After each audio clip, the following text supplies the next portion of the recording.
Editorial Goal menang Brunei ada di sini. Sejujurnya, walaupun jumlah jaringan power dengan prestasi individu memuaskan, cara permainan kita secara berpasukan agak membimbangkan. Pemain masih gugup terutamanya di kawasan defense serta komunikasi nampak kurang dan ada beberapa ketika hampir buat kesilapan.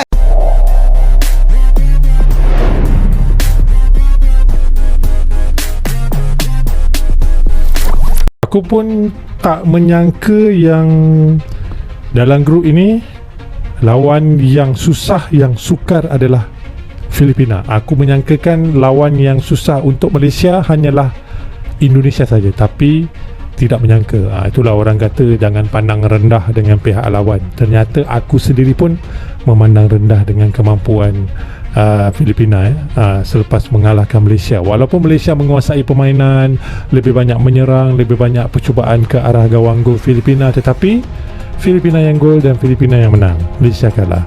Dan apabila semalam aku melihat perlawanan antara Filipina dan Indonesia, ternyata Filipina bukanlah Filipina yang dulu ya, yang senang dibantai 5-0, 6-0. Filipina yang sekarang walaupun kalah dengan Indonesia, tetapi mereka kalah melawan guys.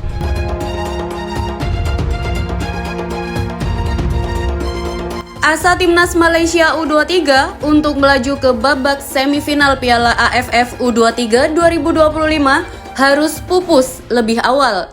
Tergabung di grup A yang disebut-sebut sebagai grup neraka bersama rival bebuyutan Indonesia, Harimau Malaya U23 hampir dipastikan tidak lolos setelah Indonesia memuncaki klasemen grup dengan perolehan sempurna 6 poin dari 2 pertandingan. Kekecewaan mendalam diungkapkan oleh sejumlah pengamat sepak bola Malaysia. Mereka menyangkakan hasil undian yang menempatkan Malaysia dalam satu grup dengan kekuatan dominan seperti Indonesia, ini adalah skenario terburuk. Berada satu grup dengan Indonesia di turnamen seperti Piala AFF U23 selalu menjadi tantangan besar. Ujar seorang pengamat sepak bola Malaysia, Indonesia menunjukkan dominasinya dan sayangnya kami tidak mampu menyaingi mereka.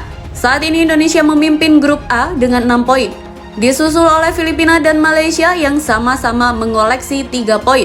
Brunei Darussalam berada di posisi juru kunci tanpa poin.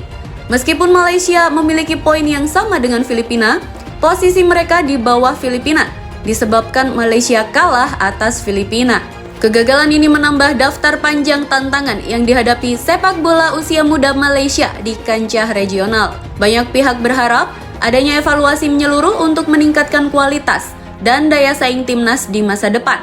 Pertandingan terakhir grup A akan dipertemukan Indonesia dengan Malaysia. Laga tersebut diprediksi tetap akan berjalan sengit mengingat rivalitas abadi kedua negara. Timnas Indonesia U23 wajib waspada saat jumpa Malaysia pada laga terakhir fase grup Piala AFF U23 2025. Dua kemenangan belum menjamin kelolosan. Garuda Muda akan jumpa Malaysia pada matchday ketiga di Stadion Utama Gelora Bung Karno, Jakarta.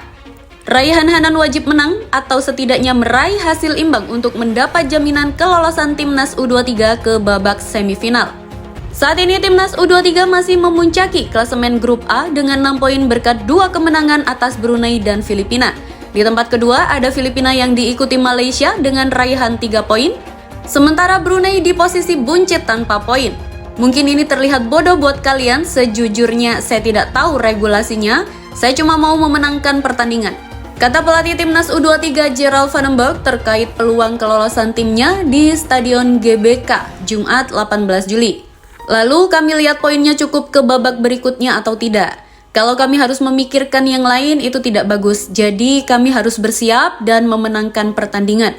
Ujarnya menambahkan, jika kalah di laga terakhir, Indonesia berpotensi tergusur oleh Malaysia atau Filipina. Sebab regulasi Piala AFF U23 mengedepankan head-to-head terlebih dahulu. Jika itu terjadi, hal yang lebih buruk juga mengintai. Hanya satu tim runner-up terbaik yang berhak meraih tiket ke semifinal bersama 3 tim juara grup. Adapun PSSI menargetkan Timnas U23 untuk menjuarai ajang ini. Untuk itu, laga melawan Malaysia akan sangat krusial dalam penentuan langkah Garuda Muda. Pelatih Timnas Malaysia U23, Nafuzi Zain, mengaku keunggulan skuad Garuda Muda. Ia menilai pengalaman dan kualitas pemain Indonesia jauh di atas pemain Malaysia. Perbandingannya cukup jauh, sebagian besar pemain Indonesia berasal dari Liga 1.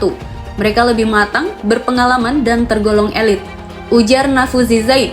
Meskipun mengakui perbedaan kualitas yang signifikan, Nafuzi Zain menegaskan tekadnya untuk meraih kemenangan demi lolos ke semifinal. Ia berjanji akan mengerahkan seluruh kekuatan tim untuk memberikan perlawanan maksimal. Ini tugas berat bagi kami, tetapi kami membutuhkan kemenangan untuk melaju ke semifinal. Kami akan berusaha semaksimal mungkin dengan seluruh skuad.